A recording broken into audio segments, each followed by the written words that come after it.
Olá, meus caros. A mensagem que Deus tem para nós neste domingo 13 de setembro se refere ao perdão. Duas leituras falam da necessidade de perdoar. Isso no livro do Eclesiástico, que é a primeira leitura, e no Evangelho. Levemos em consideração que o Antigo Testamento contém sementes da verdade que germinaram, cresceram e deram frutos no Novo Testamento. Ou seja, todas as verdades pregadas por Jesus já estavam em germe lá no Antigo Testamento.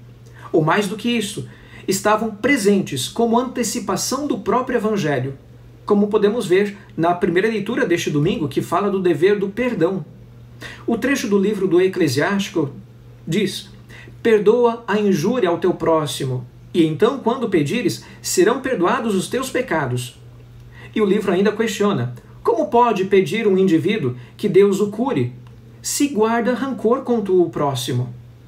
Como pode pedir que Deus o perdoe, se ele não tem compaixão de um semelhante seu? Se era assim no Antigo Testamento, quanto mais deve ser no Novo Testamento? Pois além das palavras, Cristo nos ensina com a prática. Por exemplo, quando morrendo na cruz implora perdão para os seus crucificadores. Jesus então aperfeiçoa a lei do perdão. Quando Pedro, convencido de propor até demais, pergunta a Jesus se deve perdoar até 7 vezes ao irmão que o ofender, recebe esta resposta do Senhor: digo que não até 7 vezes, mas até 70 vezes 7. Esta é uma expressão oriental que significa um número ilimitado de vezes, portanto, sempre. Essa expressão era utilizada por um personagem do Antigo Testamento chamado Lameque.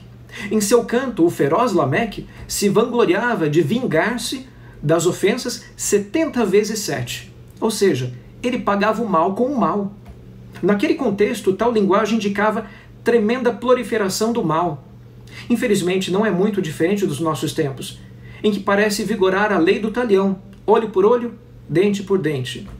Mas Jesus, ao repetir essas palavras de Lameque, que está lá no livro do Gênesis, 70 vezes 7, indica que se o mal é imensamente prolífero, deve o bem ser, ao menos, tão prolífero quanto. Jesus quer nos ensinar que o mal deve ser vencido com bondade, bondade ilimitada, que se manifesta no incansável perdão das ofensas. E é querendo ilustrar isso que Jesus conta a parábola do servo cruel, que tem perdoada com tanta facilidade a sua enorme dívida que tinha com o patrão, mas não é capaz de fazer o mesmo com um companheiro seu que lhe devia, o que na proporção era apenas 1% da sua antiga dívida. Tamanha era a dureza do seu coração. Esta parábola nos faz perceber a infinita misericórdia de Deus, que perante o arrependimento e a súplica do pecador, perdoa e anula até os maiores débitos de pecados. E também mostra, por outro lado, a mesquinha estreiteza do homem, que, embora extremamente necessitado de misericórdia, é incapaz de perdoar o irmão uma ofensa insignificante. Infelizmente, o orgulho e o espírito de vingança faz custar muito perdoar, mas é uma condição indispensável para obtermos o perdão de nossos próprios pecados.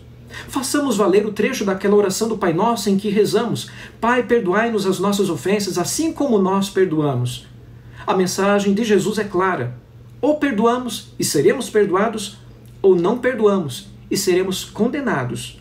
A própria parábola já nos diz: assim também fará o vosso Pai Celeste convosco, se não perdoar cada um de vós ao seu irmão de todo o coração. Para terminar, lembra aquela frase que diz: errar é humano e perdoar é divino. De fato, perdoar é dom divino. Devemos pedir diariamente este dom, que no fundo é o dom do amor, que só recebemos de Deus, que é amor.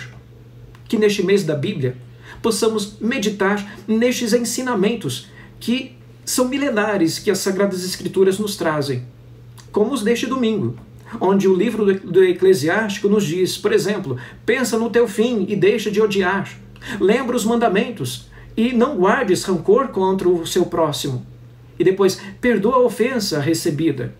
São lições, meus irmãos, que devem nos levar a sondar o nosso coração, para vermos se nele existem ressentimentos, mágoas, sentimentos de vingança e até mesmo ódio contra algum irmão. Peçamos a Deus o perdão que cura e liberta, e aprendamos dele a perdoar e a amar. Que pela intercessão de São Pancrácio, Deus vos abençoe. Pai, Filho e Espírito Santo. Amém. Meus caros, fiquem em paz.